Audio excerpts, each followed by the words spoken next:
Welcome back to the Money Advantage podcast. This is Rachel Marshall and Bruce Wayner, and we have a repeat guest with us today, Anna Kelley. We're so excited to have you talk about real estate today. Thank you for joining us on this conversation. You're welcome. I'm so happy to be back with both of you. Yes, it's been a long time since you've been on this podcast, and I really am excited to talk with you today. I know you've done so much in the real estate space with syndication, your coaching, and helping other people to be able to invest in real estate.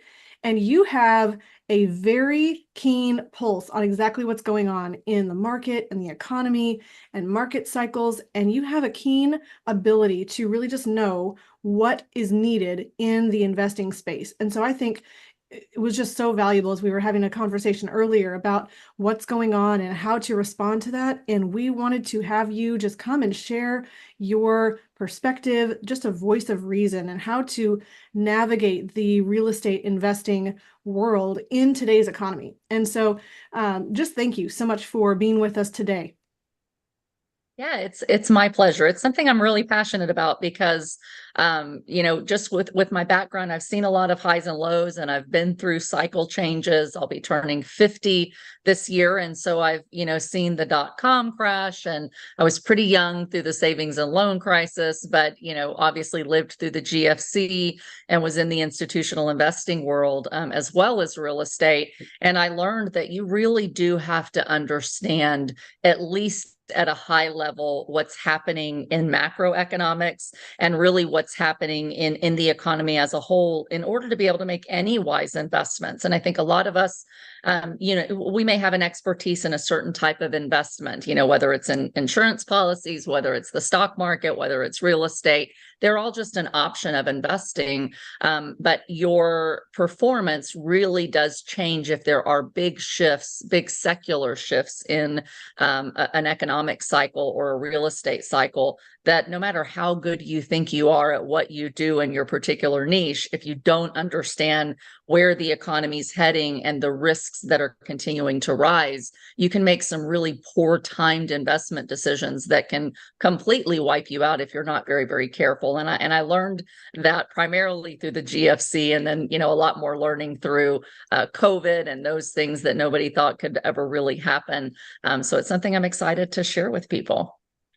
That's Yeah, awesome. I Thank you so think much. Go ahead, I Bruce. I think there's two things that always intrigues me about these kind of things. It's the human condition that people um, they get they get onto a bandwagon, almost like a mob mentality, and it's very easy to do in social media now. And Yeah. so when social media is telling you, "Oh, look what I have to offer you," look what I have to offer you, and if you're just sitting on cash, that's the most ridiculous thing to do. You got to get your money moving. And my response to that Meaning is, that, Bruce, some people say that. We just want to be clear that that's not our perspective. That's what you're saying some people on social media say. that's exactly right. And and what I find interesting about that is people for the last, I would say, 12 years before the last 2 years where interest rates went up, you can make mistakes with your evaluation because your leverage was so low that you can get into a bad deal, and because your leverage was so low, you could still cash flow or maybe even just break even. So then that was fine. But I often say, like a monkey could have made money in those last 12 years. Uh, but now, if you don't have a more astute eye on the investment, or if you don't have patience, you can make some really, really poor decisions.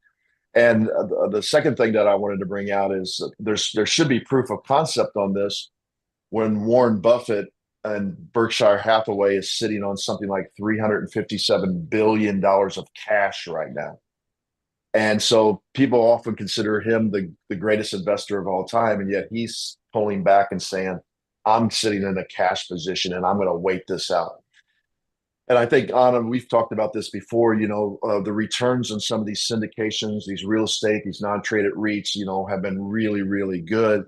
And people, they fall into a false sense of security and don't realize, yeah, maybe you made 25, 30% return on your investment, but all it takes is one bad deal to wipe out five great deals that you've made because you've lost your capital in that situation. So I Yeah. wanted to get your perspective because I know, you are a real estate professional, which is different than a real estate investor.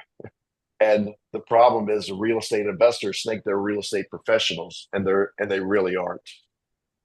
Yeah, yeah, so much good stuff there, and I think in general, I really think we've done ourselves a disservice in the last several years, and especially social media, when everybody just basically posts their wins, like we're a rock star, we made this return, or we made that return, or we do this and that.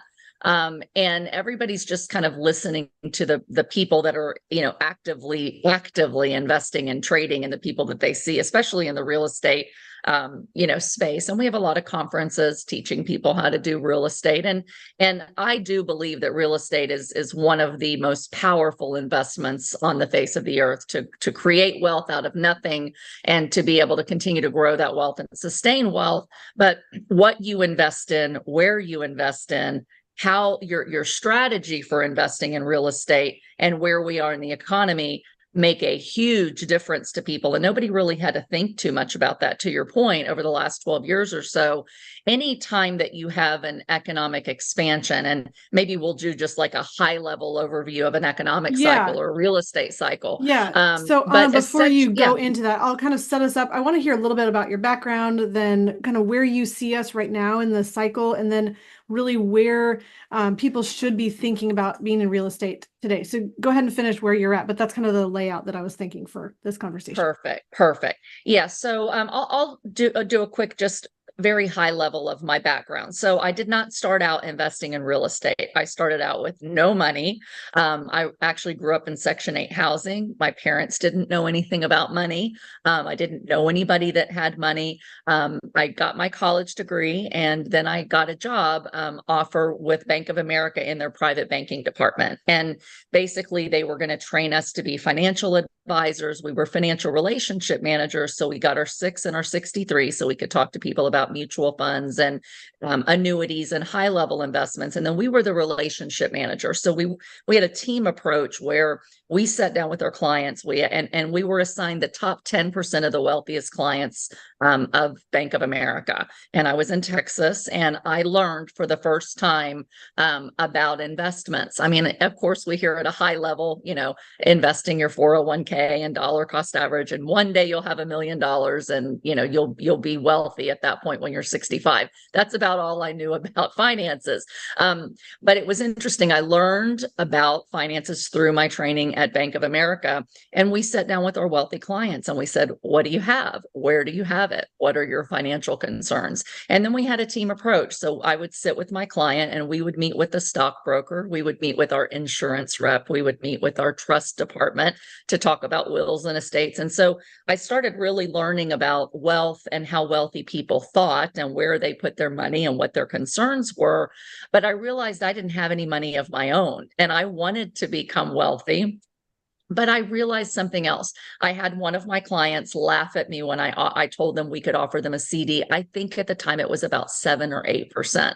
And he said, honey, I make way more than that in my real estate investments. And I realized, as I was seeing people's financial pictures, a lot of wealthy people had real estate. So I thought, I need to buy real estate. So I bought a condo instead of throwing away money for rent. And then I bought a house to speculate that I thought was going to go up. And then I flipped a house. And so I started kind of dabbling in real estate on the side, because I really didn't have a whole lot of cash to just put it in the market. Well, during that time, right after I left Bank of America, I went to work for AIG, and I was actually there for 20 years. And we worked in a life insurance division that did infinite banking policies and private placement variable universal life. And we created products for the ultra high net worth individuals, ultra high net worth. And so again, I was in this world of understanding investments and understanding what people do with their money. But I realized I could only invest a specific percentage of my, paycheck into my 401k. And I didn't want to wait till I was 65 to have wealth. So I decided to start investing small in real estate. And especially when I had my first child, I held him in my arms, and I was like, I've got this great corporate career, and I thought that's what I wanted to do. And then I had a baby, and I was like, all I want to do is be home with him.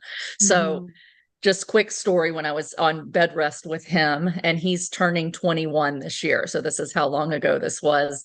All the HGTV shows started coming on about flip this house. And I thought, wow, I could flip 2 houses in a year and replace my 6-figure income at AIG. Let's try it. So I flipped a house when we had a 3-month-old baby, and I lost a bunch of money. And my husband said, we're never doing that again. So fast forward, we thought, well, the way to wealth faster is starting a business. So we moved from Texas to Pennsylvania. We started my husband's chiropractic business in 2007 at the height of the economy, not knowing it was the height of the economy. Everybody telling us it's just going to keep booming. You got to go into debt to start a business. You'll pay it all off. It's going to be amazing. Don't be afraid to do it. And we started a business with almost $700,000 in business startup debt in 2007. Now, part of that was a building. We bought a building that had his office, and it had 3 apartments and 4 garages we could rent out. So I knew it would kind of cover the most of the mortgage payment. But all this time I was still working for AIG. And essentially, my husband's business did really well in 07. And then 08, things seemed to be doing a little bit better. And then suddenly, I worked for AIG, and I saw on the news that AIG was going under, that Lehman Brothers was going under, that Bear Stearns was going under, Washington Mutual, Countrywide Mortgage. I mean, it was just this domino. And we relied on my income in order to make ends meet while my husband was starting his business. My 401k was almost decimated. It was about 2/3 to 3/4 of a value that was gone and never coming back. And it was at that moment that I realized I couldn't rely on necessarily a big company to take care of me. I couldn't rely on a small business. And my 401k was basically gone and not coming back. And the only thing that was going well is I had a few tenants at that point. We had, at that point, 3 buildings. We house hacked. We lived in a little 4-unit apartment while we were building his business, and had another 4-unit. And I thought, I did what every advisor tells you never to do. I took money from my 401k, the 50,000 I had left. I borrowed it. I didn't just withdraw, but I borrowed it, and I bought another 4-unit. And I realized that even in a deep recession, people needed a place to live, and they were going to pay rent. And I found out that same week I was pregnant with baby number 3. And I thought, at least if I lose my job at AIG, and they told us we were going to lose our jobs most likely to start looking, I could cover formula. And if I needed it, if I couldn't nurse, and I could handle, diapers. And so that was my aha moment in really early 09, when everything really started to, domino, that real estate was the way that I was going to protect our family until I got laid off from AIG. And over the next 5-6 years, actually it was 10 total, I just started buying 4-unit apartment buildings all over my area. And I slowly accumulated. It took a decade, because not only did we have to replace my income, but we had to pay off all the debt for my husband's business, pay his employees. His business was suffering in healthcare. And it took a decade, but I was able to replace my 6-figure income, create a multi-million-dollar net worth through, small apartment buildings. And then I actually retired. I never got laid off, because I had a pretty complex job and it was in a division hard for AIG to sell. And I walked away and retired. It's been 5 years and 2 months today. But in that time, since I retired, I started syndicating larger apartments. So I accumulated 100 units of multifamily housing, mostly in 4-unit buildings, in that 10-year period post GFC. And then I've done about $300 million in apartment syndication since then. So that's kind of my background, and how I learned really in the GFC that you can do all the right things. We did Dave Ramsey for years. We lived below our means. I knew about investing. My division was the ones that did credit default swaps, and I didn't understand them. But I learned that it doesn't matter how smart you are, doesn't matter how good your job is, how much you know about investing, how much you know in real estate. If you're not really paying attention to the macro signs that things are shifting, you can make some really bad decisions about debt and go into it at the wrong time. And you can make some really bad decisions about the stock market and anything that you invest in. And so that was the moment after '09 that I said, from now on, I will never be blindsided about the economy. And I need to understand and become a student of the economy as much as I am a student of institutional investments and real estate. So I'll stop there in case you've got questions for Yeah. me, and then we can keep going. Well, Anna, I just want to make a comment that, I mean, it was very interesting, the timing of your investing with what was happening in the economy, that you were learning alongside of the economy, but you were buying in that span right when everything was crashing. And then you were able to grow wealth Yes. after that time. And so what's really interesting is you said, let me not go into debt at the wrong time. Let me buy at the right time. And maybe you weren't necessarily deciding that it was the right time to buy when you were purchasing real estate, but it ended up working out well for you. Where would you say that your knowledge of the economic cycles was when you were starting that whole 2008, 2009 timeframe? It was very limited. I really do say it's by the grace of God that it was my only option left, was to buy real estate, that made me do it. I was just like, I'm not putting more in the market because I had already lost so much and I didn't know where to invest. And I thought, well, I could buy another 4-unit and it's in my backyard and it'll make me $1,000 a month. So it was just kind of going, really praying, like, what do we do now? Everything we've done is for nothing. And I was really down. I mean, probably the closest I've ever been to just being in a depression of going, wow, we're going to lose everything and start over. And we tried so hard to do it right. And yet, the economy has really blindsided us. So I didn't really know a lot about, now I know. And now, talking about Warren Buffett, he says, be greedy when everyone's fearful and be fearful when everyone's greedy.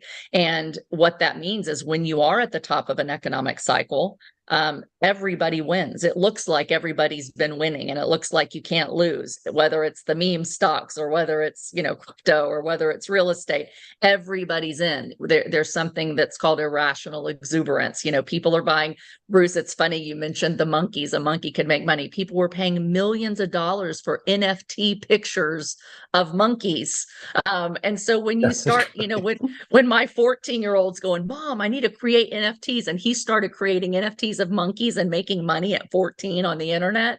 I was like, this is like the epitome of irrational exuberance, that people pay crazy money for anything they think could be an investment. But typically what happens is you have these investment cycles, and at a very high level, you start out at a trough or a recession where things have been really, really bad. And the government tends to really drastically cut interest rates to stimulate the economy again and try to get it moving and encourage investing in the future in the economy. And then you usually have a recession 10 to 18 months long, depending on how bad it is and how broad it is and how deep it is. And then you have a recovery period that usually takes 2 to 3 years for the economy just to start sluggishly starting to come back. People get over their psyche and their mindset that it's doom and gloom, and they start to invest again. And then you have a period of expansion, and that varies. It could be a couple of years. We actually had the longest expansion period in history since President Abraham Lincoln was in office, which is older than I am, right? Where pre-pandemic, we just had 12, 13 years of expansion where everybody just saw an economy that was booming. And the difference this time is that the Fed kept rates really, really low almost the entire time. And that creates asset bubbles. It creates equity, whether you're in the market in almost anything, everything just continues to go up in value. Your rents go up in value.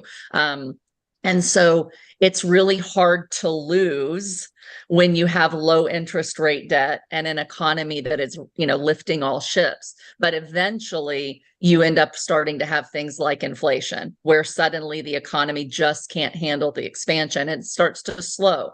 And people think it's just going to be this suddenly. It's not. In 2009, it seemed to me to be a suddenly, because I wasn't watching the signs.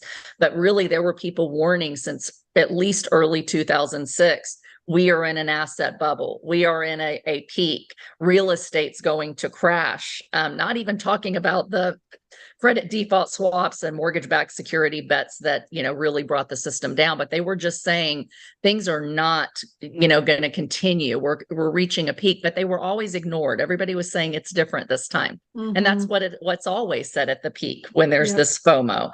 And so everybody goes in, everybody tells you. I mean, we had consultants, Rachel, that told us the economy's booming. You'll have no problem. Don't be so afraid of debt, because we had no debt. We did Dave Ramsey for 7 years, other than our house.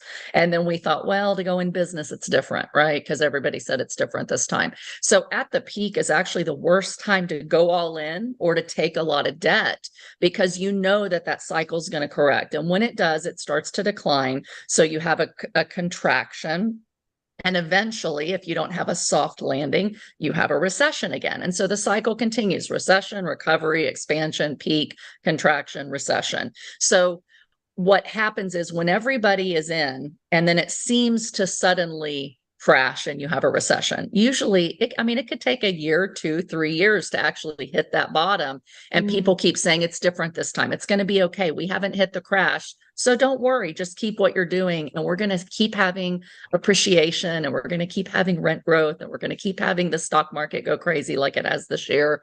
And they don't understand that these cycles always end eventually, and they make bad debts. But when you're at the bottom, and I didn't know this before, but I know it now, at the moment that there is absolute panic and, everybody's afraid, that is the maximum point of opportunity. So the maximum point of everybody's excited is your maximum point of risk for when investing, and your maximum pain in a recession is your maximum point of opportunity, because all the investors leave. You have much less competition.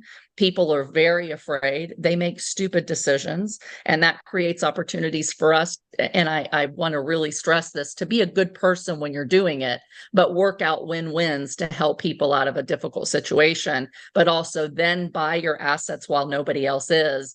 Also, when there's a bottom, the Fed typically drastically cuts rates again. So when you're in the recession, you have really cheap money, not enough people are taking it, and you've got great opportunity to use leverage at that point at low interest rates to buy stuff cheap, and then ride it over the long term through that recession, through the recovery, and through an expansion before you decide to sell. And really, for me, it took a decade to hit that peak again to be able to really create massive wealth. But I'm excited because I believe we're heading toward the same kind of bottom that's going to create massive opportunity. I just think until we're officially there, you've got to be really smart with what you're doing, and not just assume that after we have a recession, it's just going to be back to the way it was 3 years ago, because it's not going to be.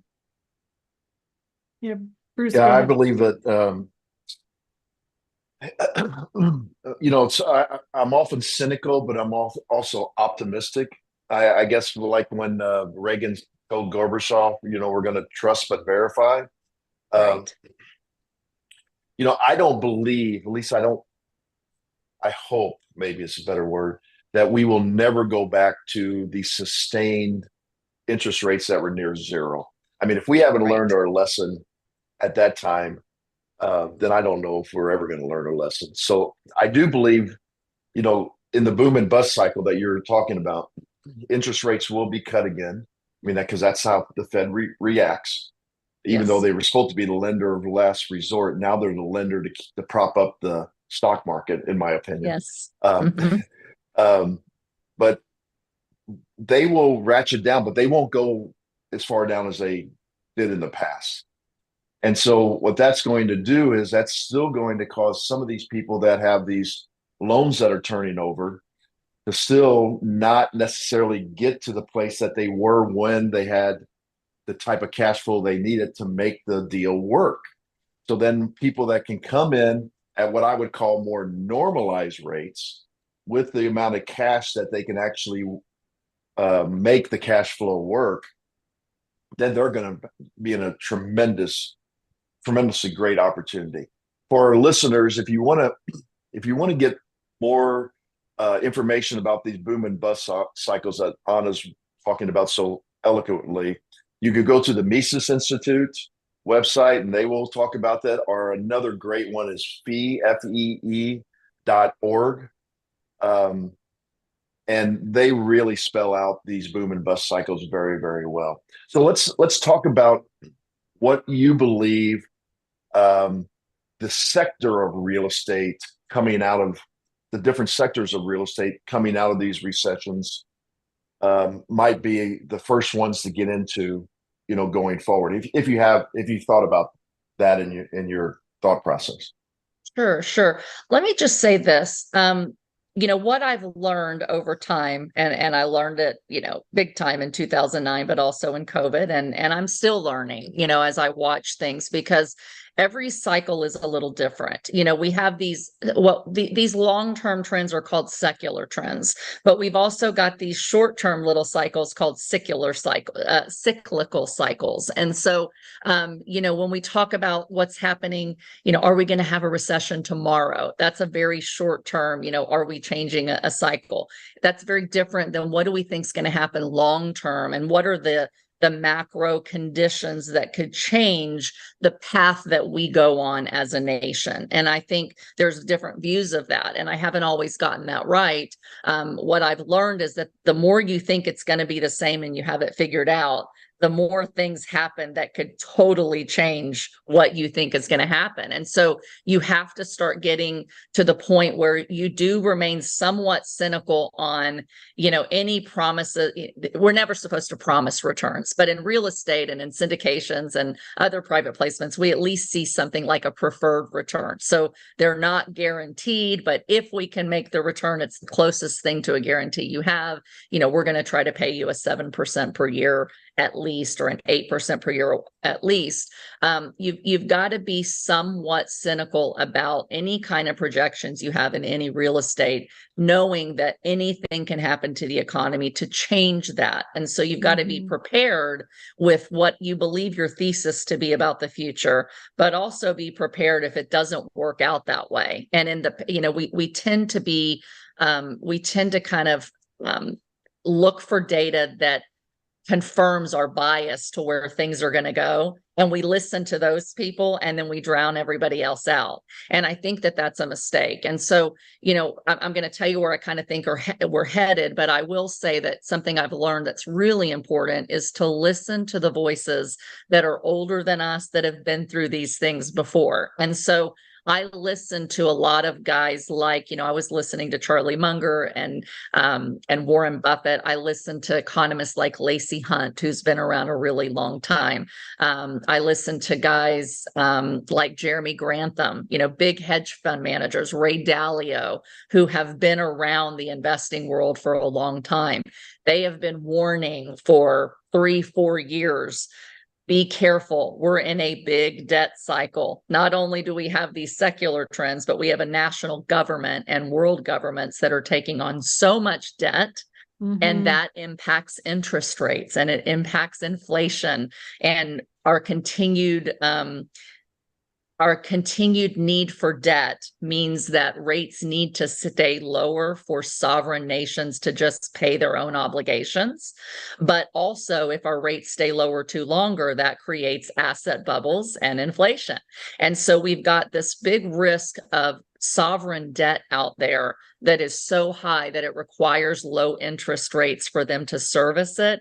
Yet we have more and more risk of future inflation, I believe, than what we've had in the past, as we've had these wars that have popped up over the last couple of years, and all the debt that we have. Now, essentially, we have to keep spending. We're funding wars. We're funding our Social Security and Medicare that the government can no longer even afford to fund.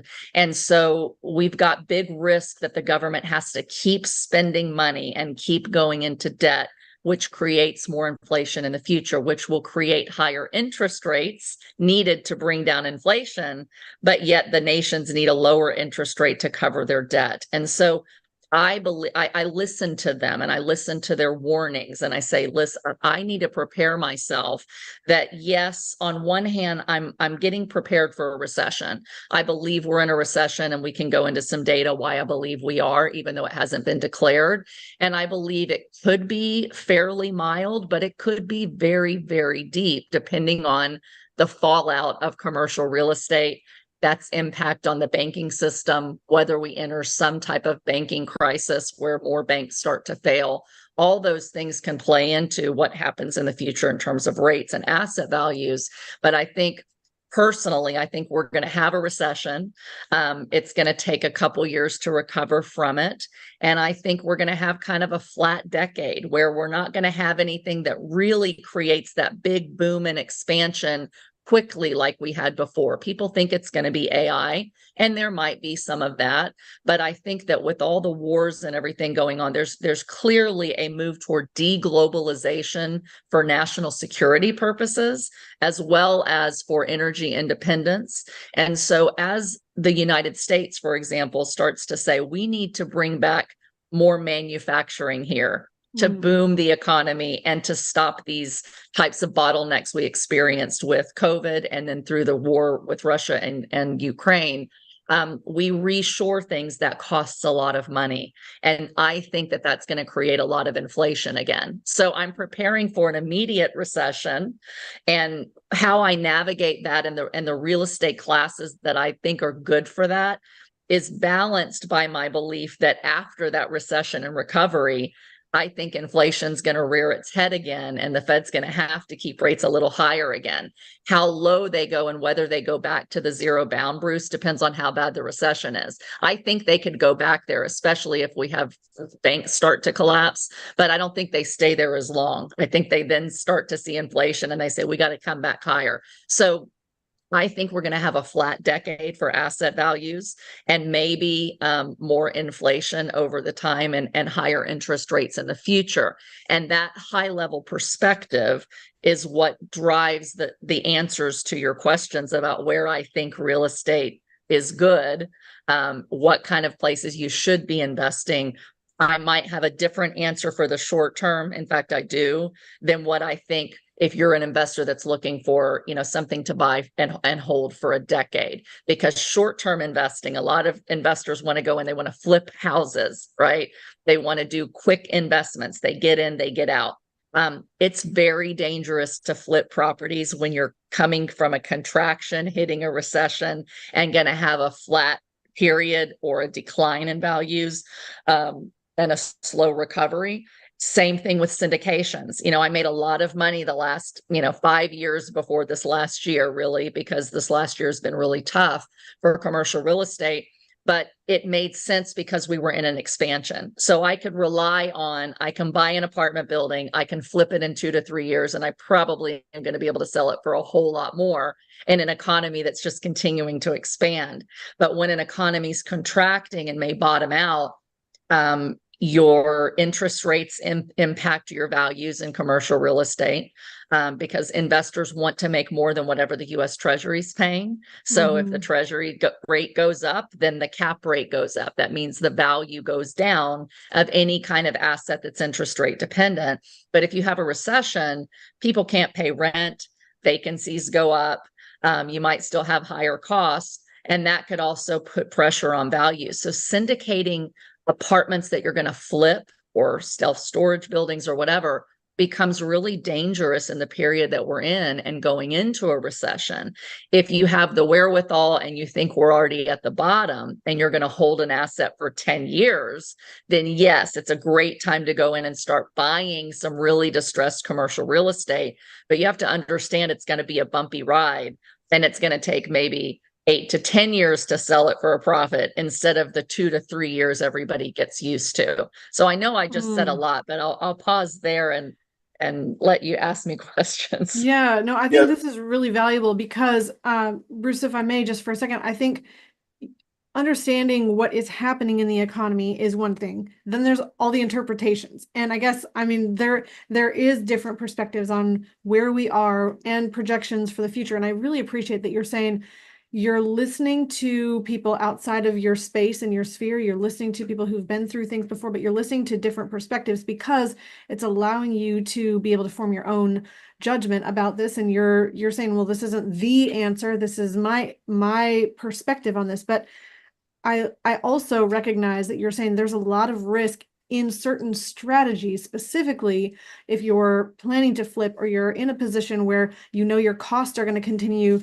to go up if you're not able to keep rents going the same direction. And if you have things like your interest rate that's driving what you're able to fund the property for, you have all these costs going up, and you're in a position where you're not being able to make enough on the property to, I mean, I don't know if that would be a bad strategy for even holding in this position in where we currently are. So, Bruce, I'd like to have your thoughts, but I really would like to come back to, you said that you can speak to why you think we're headed into a recession. So that, and then also just the state of commercial real estate and where would be the ideal strategy for now and after the recession. Bruce, I wanted to hear your thoughts. No, let's just stay with that thought process. That's fine.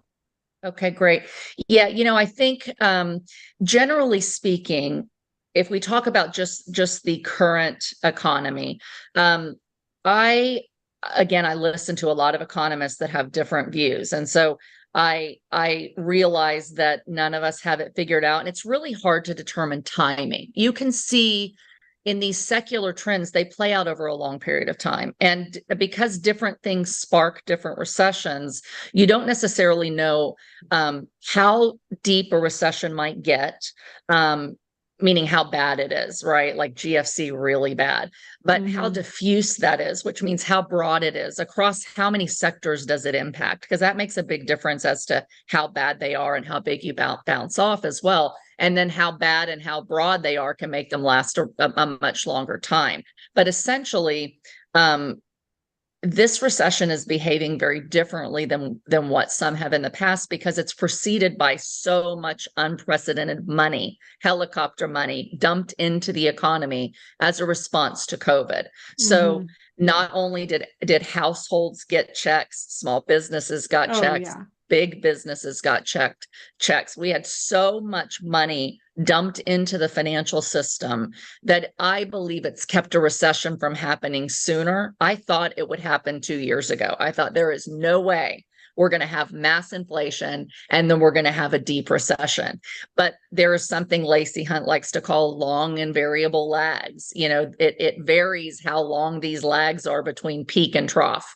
You start to see them come down. But because we had so much money propping up investment values, a lot of people are sitting on a ton of equity, or they've created a lot of cash flow with their investments. And so what you see kind of this bifurcated economy, Rachel, where you've got 66% of American households as of the end of May were living check to check. And that's even people making, $250,000 a year. So people are living check to check. Because inflation too, right?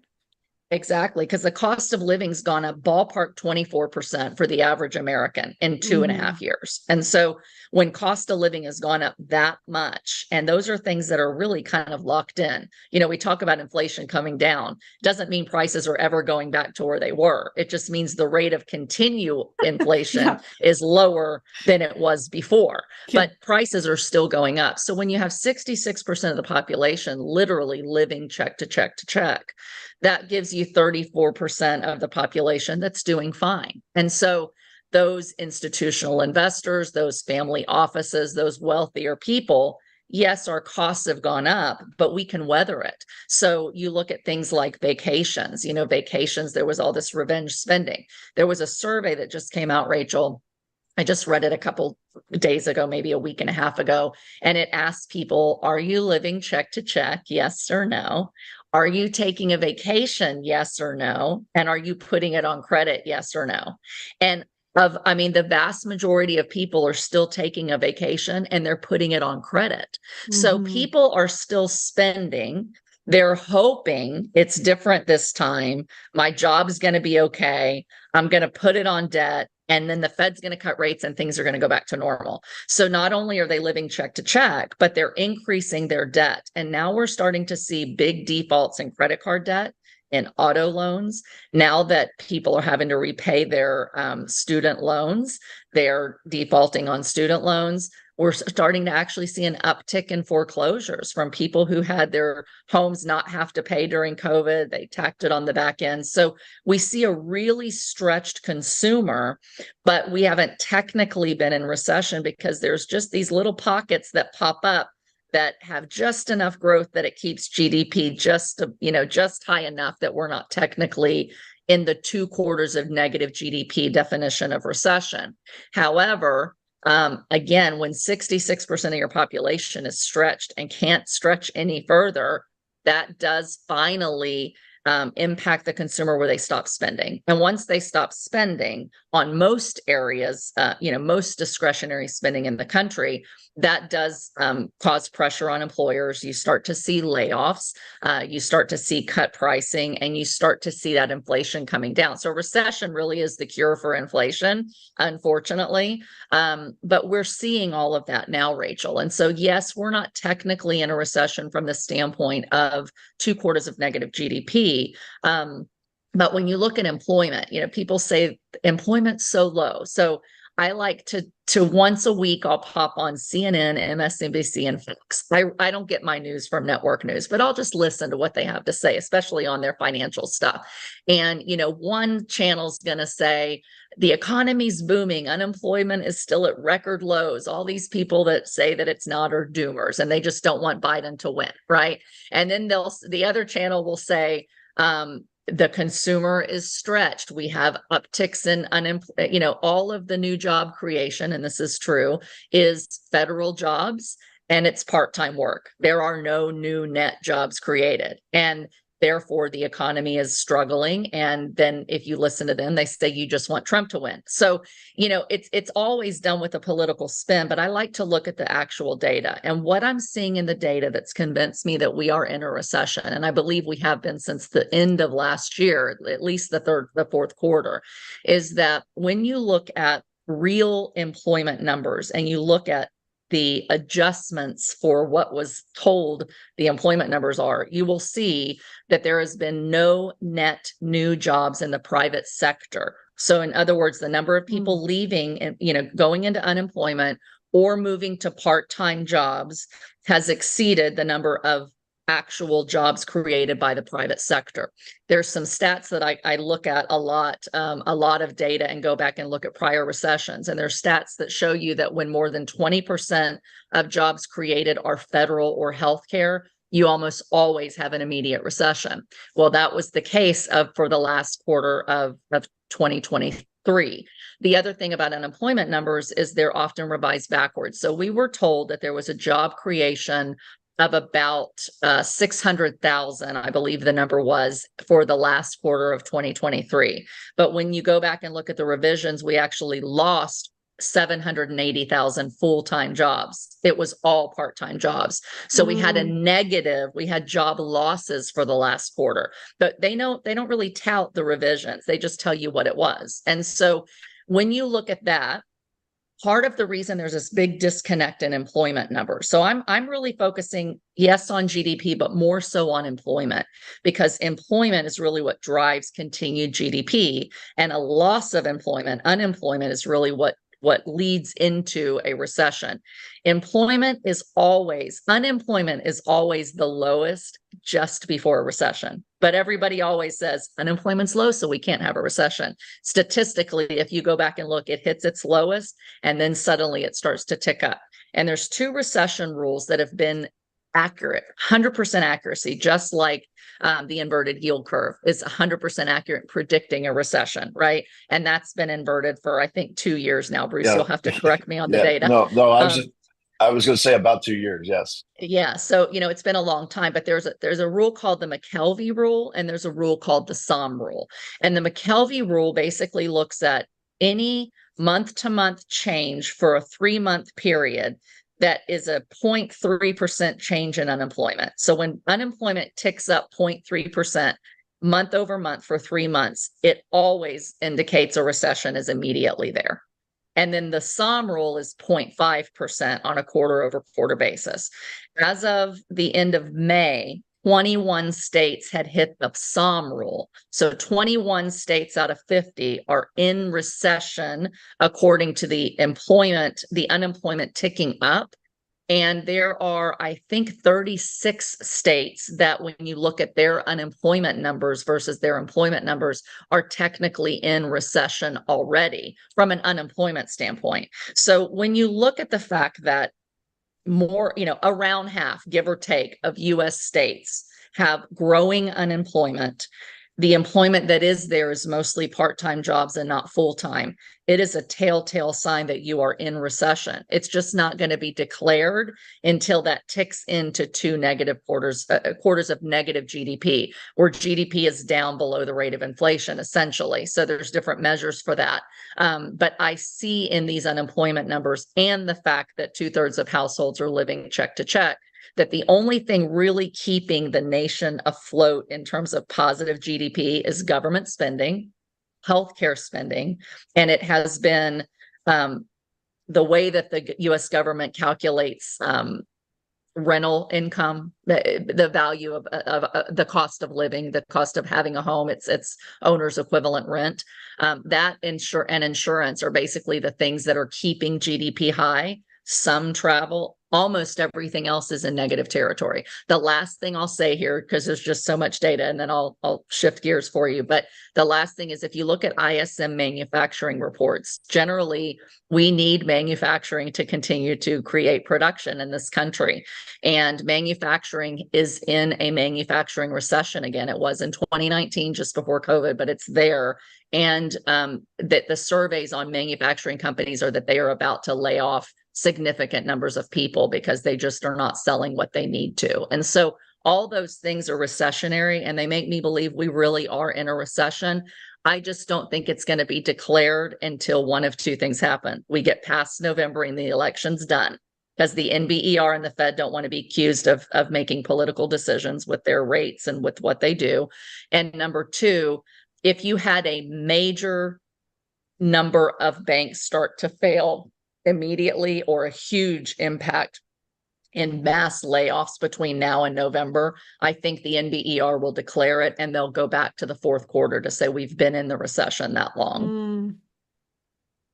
So stating after the fact, but you're looking. Yeah, it's always forward. After the fact. Yeah, exactly. Yeah, they're always late. It's usually, I don't remember the exact data because they're all different, but it's close to a year before they actually declare that you started a recession close to a year ago. And by then you're usually almost out of it, but it's not till it's declared that really employers start mass layoffs. Once it's declared, I mean, that's when employment really starts to come down and unemployment really goes up.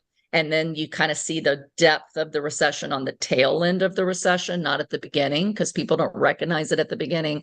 And that's after that is when the Fed really cuts rates.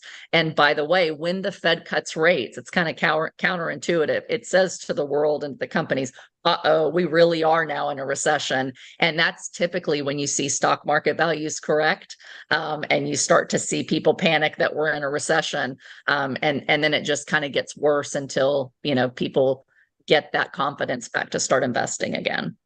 Oh, this is so rich, just particularly because you're bringing so much data and analysis of that data. I mean, we're getting close to the end of our time here, so I want to make sure that we're able to leave a little bit of space for you to really just talk about, kind of coming back to Bruce's question, what do you see? And I know this is a big topic, and this is stuff that you could probably talk for hours on, but coming from where we stand right now, what are the risks that you're seeing in commercial real estate, and what are you seeing as the ideal place to be now and coming out of that recession? Absolutely. So I'll say at a high level, I'll talk commercial and then I'll talk residential, just because most investors, Rachel, are residential investors. Most are not playing in the commercial, syndicated space that I'm playing in. Commercial has much more risk right now than residential does. It just does. And it's because commercial loans, unlike residential, are not locked for 30 years. We don't get to set our rate And, we didn't get to borrow at 3 or 4 and lock that for 30. So what happens with commercial loans is they're typically done for 2 years. Sometimes just for multifamily, there's Fannie Mae and Freddie Mac financing. So we can lock a loan term up to 10 years for those if the property is stable when you buy it, meaning it's 90% occupied. So you're not buying those to do heavy value adds. You're buying those to buy and hold. You might do some value add, increase the values, and then you want to sell them after 10 years. But a lot of investors were using those for multifamily and then selling them after 2 to 3 and taking a huge prepayment penalty for locking in those rates. And that's why a lot of investors wouldn't use Fannie Mae, because they might have a $2-3 million prepay penalty to sell that property before the 10-year term. So instead they did bridge debt, or they went to a small bank to get their loans, and they typically lock your rate. And sometimes your term is only up to, it's either 2 years or 5 years, and you can lock your rate for 2 to 5 years, but after that, the rates reset. And so you have a lot of deals that were done in 2021 and 2022 with a 2-year bridge loan and maybe 2 1-year extensions. So through 2025 and even into part of 2026, you're going to see a lot of operators who got loans at literally 3-4%.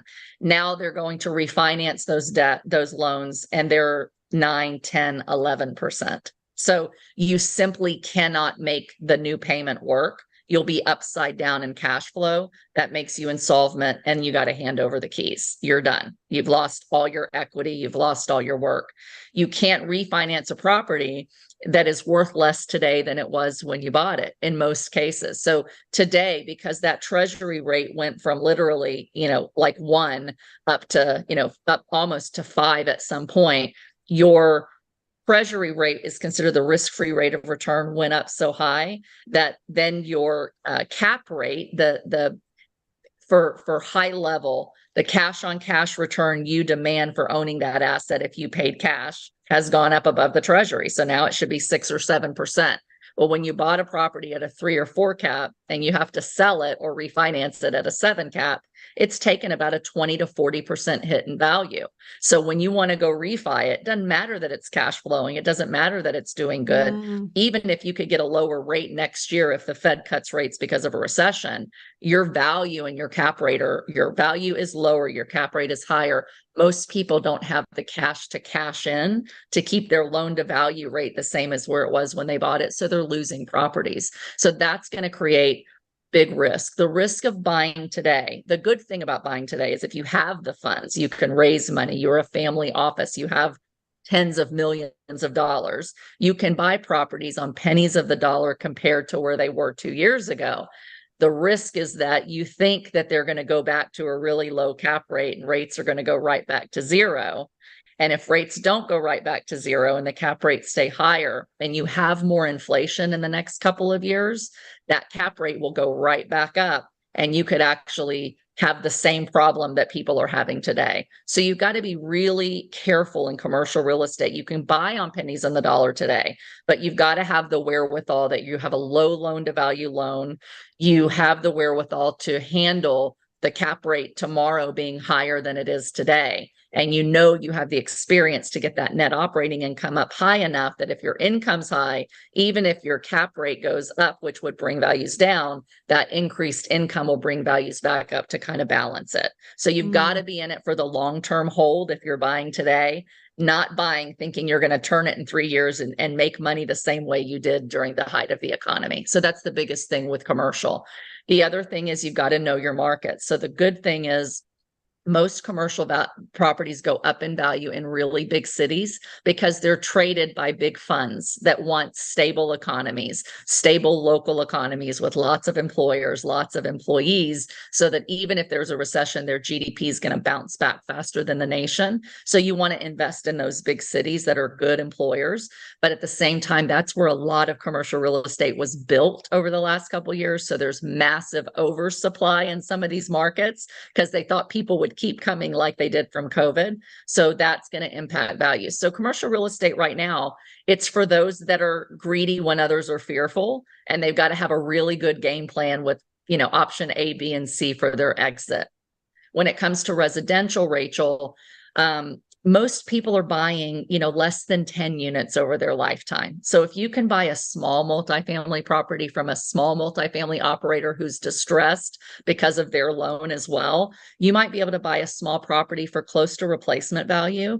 And if you're in an area that has low supply and high demand for housing, that is really the key, because all economics comes down to supply and demand. And so if you can buy a house, a duplex, a house isn't going to cash flow a ton. It's a long-term hold. But if you can buy a single family, ideally a duplex, triplex, or quad, you can lock in sometimes 30-year fixed financing. So when we have a recession and rates fall because they're cut to stimulate, that's the time to go pick up some, duplexes, triplexes, quads, get a 30-year fixed mortgage on those things at your low rate, cash flow, and then hold those things for 10 years, 20 years, sell them at the top, or create true passive income. But do it in areas that are undersupplied with a lot of jobs, a lot of job diversity, where you're going to continue to have that good tenant pool, and ideally in conservative states that are landlord friendly and low tax. And that's where you're going to make the most money if you go in and buy now, and especially when we have a recession, and then you hold them for the long term. Don't try to value add or flip properties in the next 2 to 3 years, in my opinion, unless you have a business and you really know what you're doing, and you can also wholesale or retail them. Bruce, I feel like we've covered so much ground. Is there anything that you want to comment on before we kind of wrap up and direct to Anna for anything that people want to follow up? No, I think that all the follow-ups, it would take us another hour for me to do. So the one thing maybe real quickly, and I know this it's not a very fair question to give you a minute or two to talk about, but do you have a rule do you have a rule of thumb in this environment for loan to value, how you should use leverage? Is it 50%? Is it 60%? Is it 65? I know it depends on what the asset is and what area it's in and so on and so forth, but is there something that you use that the listeners could, learn from? I think at a very high level, it's a really important question. So at a really high level, I believe that you should buy properties that cash flow. So, I say first and foremost, why do people buy properties? At any time during your life, you have one of three primary financial goals. It's either you need more income, you want equity and growth and appreciation for the future, or you're in asset preservation mode. And the answer to the question is going to depend on what mode you're in your phase of life and how much liquidity you have to weather these economic conditions. But generally speaking, people say, I want to buy real estate because I want income. So you're not going to be able to cash flow today at today's prices and today's rates on most properties unless they're in war zones, because they look really good on paper. They look like cash flow.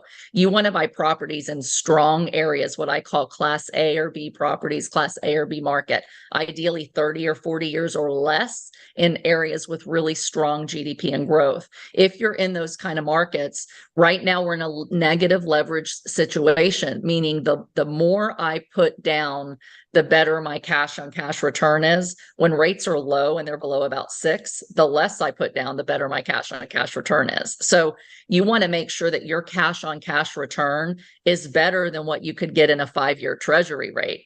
And you've got to either pay less for the property or put more down and lower your LTV in order to get that cash on cash return at least equal to the US Treasury rate plus. And then you have your equity that's paid down with your mortgage payment, and you have some appreciation over time that give you a better return. But essentially, I look at, if you need it to cash flow, you got to put down as much as you need for it to cash flow and hit that US Treasury rate. And that's going to be different for everybody at different times in the market. Yeah. And obviously, the higher the interest rates, the more you'd have to put down necessarily to get to that cash on cash return. Absolutely. Yeah. Okay. Anna, this has been Richard, I think I'm good. Yeah. Okay, Anna, this has been a fabulous conversation. And I think for anyone who's listening and who is trying to assess the market conditions and trying to make good decisions, whether they're starting in real estate or whether they're continuing a real estate investment strategy, this is a really important conversation to listen to. How can people find you to be able to lock into what you're doing, learn from you, grow from you. I know you've got a blog, you speak on podcasts, you're doing a lot of work in this space. And how can people find and follow you? Great. So on social media, I'm Anna Kelley, REI Mom. You can find me on YouTube and Facebook. But if you're interested in coaching or consulting, looking at your portfolio, looking at real estate and what might be good options for you, depending on where you are in your investing cycle, what your financial goals are and how much money you have to invest. I do one-on-one consulting, hourly consulting as well. And then I do have a coaching program if you want to get deeper and walk through an entire plan and then start to execute that strategy together. So you can find me at annakelleyinvesting.com. It's ANNAKELLEY investing.com. And there's a link to set up an appointment with me if you'd like help reviewing your real estate portfolio. That's awesome. Thank you so much, Anna, for being with us today. I feel like that time just went by so fast. Normally we're doing 30-minute episodes right now, and we are at 64 minutes today. And so thank you so much for just sharing your wealth of wisdom, your experience that has led you to the success that you have right now. And so for anyone who is wanting to make great decisions in real estate, I highly encourage you to check in with Anna, learn from her, and be able to just lean on that wisdom that she has built. So thank you so much for your time today, and best to you. Thank you to our listeners for hanging into this conversation. Thank you. Awesome. Well, with that, please remember success leaves clues. So model the successful few.